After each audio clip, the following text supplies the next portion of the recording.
Welcome to Drumdums Letterboxd Catch Up.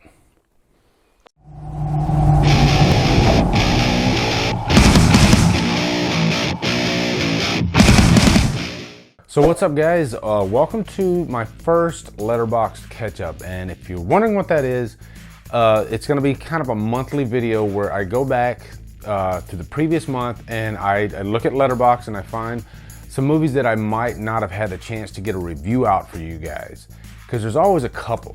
So I'm not going to go completely in depth like I do with my normal reviews on these. I'm going to spend maybe 2 minutes per movie. And the 4 movies I'm going to talk with you guys about is Everybody Wants Some, Bloodfather, Hell or High Water, and Bleed for This. So anyway, let's get into it. The first movie I want to talk about is Everybody Wants Some. And this is a movie that really didn't come to my theater, and I wanted to see it because I'm a big Richard Linklater fan.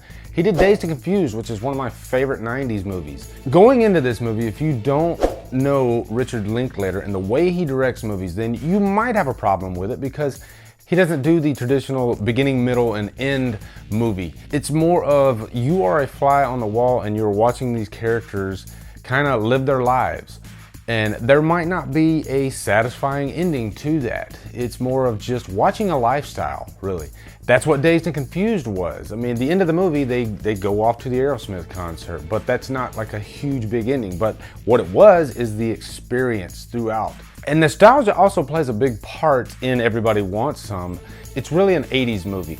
Dazed and Confused was what it was like in the 70s and going to high school. This is about being on a college baseball team in the 80s, and that time frame plays a huge part in this. And for me, it really was big because I was a teenager in the 80s, so I related to a lot of what was going on in this movie. But there's always something that everybody can really relate to.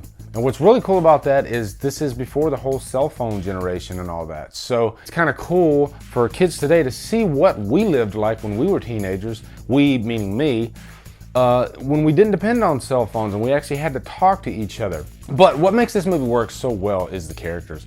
They are so good, they're so rich, they're really funny. The comedy is really free. I mentioned on Letterboxd that this isn't like a Seth Rogen type comedy, you know, where the comedy feels like it's been cooked and baked and forced. This all feels natural, it feels free, it feels like it's part of the time. You know, it's about being in college and getting chicks and all that stuff. So Everybody Wants Some. It's a really fun ride. I would definitely check it out. And I would give this movie a purchase worthy. Okay, next up, we're gonna talk about Hell or High Water. This is one that I had heard everybody talking about as one of the best of the year. Really great performances. And it's set in the Midwest, and I like movies that are set in like West Texas and New Mexico because that area is just really desolate. But the camera can find a lot of beauty in those spaces, and it really does in this movie. But I think the thing that works so well is that relationship between Chris Pine and Ben Foster. They are brothers and they are robbing these particular set of banks. And what's interesting about the premise is the way they're robbing it. They're not taking anything over $20 bills, so it's harder to track them down and detect them. And Jeff Bridges plays the sheriff who's about to retire, which I know is a big cliche, but he is just great in this movie. Jeff Bridges in his twilight years is really becoming like his best version of himself as an actor. He's excellent. He morphs into different characters, whereas if you look at him in his earlier roles, a lot of the way he portrayed characters was kind of the same, whereas in this one, you never know what you're gonna get with Jeff Bridges, so it's just icing on the cake. But this movie is fantastic. Again, the thing that really sells it is the relationship between the brothers, and I have to harp on Ben Foster. God, this guy is just so underrated. One of the most underrated actors I've ever seen. He's another one of those actors that he's a chameleon. He goes from character to character and they look completely different from each other. So high kudos to Ben Foster. Definitely check out this movie. I give it another high purchase worthy. Next up, we're gonna talk about Bloodfather starring Mel Gibson. Now this is about a father who has been in prison for years and years. He hasn't had a chance to be a good father. He's too selfish to be a good father. And so his daughter comes into his life and her life is completely just a wreck. And so he's kind of there to pick up the pieces. Now, this has a lot of those genre cliches, and if it wasn't for Mel Gibson's performance, I don't think it would be as praised as much as it is. He is great in this. I've said this over and over. Mel Gibson is one of the finest actors working today. He really is, but unfortunately his personal life has constantly plagued him throughout. But the guy makes some great movies. He's a great actor. And I'm looking forward to checking out Hacksaw Ridge, actually, because he directed that one, and he's an amazing director.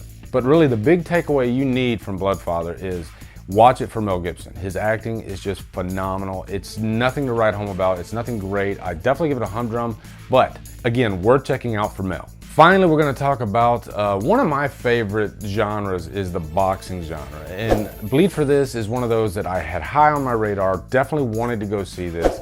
And the story itself looks so interesting. It's a true story about a boxer in the 80s who was really at the top of his game, and then he had this traumatic car accident that really just crippled him, and he was never going to be able to box again. One thing that is good about this movie is it's about true determination and not giving up no matter what. Even when everybody is telling you, there's no way you can do this. And they're right. This guy, he's so hard-headed. He will do whatever it takes to get back in that ring and fight. And that's what he does. Now, the problem I find with this movie is that last fight and that whole build-up to that last fight, I thought it wasn't as dramatic as it should have been. And you definitely want that third act of any movie to be the best part of the movie. And to me, it just kind of fell flat.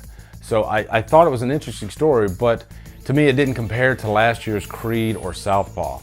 So I would definitely give this one a humdrum. So in the end, guys, that is it. If you want to follow me on Letterboxd, make sure you do that. Just type in Drumdums and boom, I'll pop right up. And you can see what I've been watching throughout the months. But I'm gonna be doing this every month probably, because there's always a couple movies that I forget to review. And I really wanted to do this to get out to my subscribers if you should check out these movies or not, just real quick, down and dirty. Also, make sure you join the Killer Flicks Facebook group. Yesterday, I kind of threw out this idea of doing a free-for-all Fridays, where on Friday, we're not just gonna talk about horror, we're gonna talk about any genre we wanna talk about. Because I've always thought that horror fans are the most passionate fans, they just love horror the most. But they love all genres. So Killer Flicks is gonna incorporate that mantra. So subscribe to Drumdums if you haven't. Follow me on Facebook, Twitter, Instagram, and Letterboxd, and Drumdum out.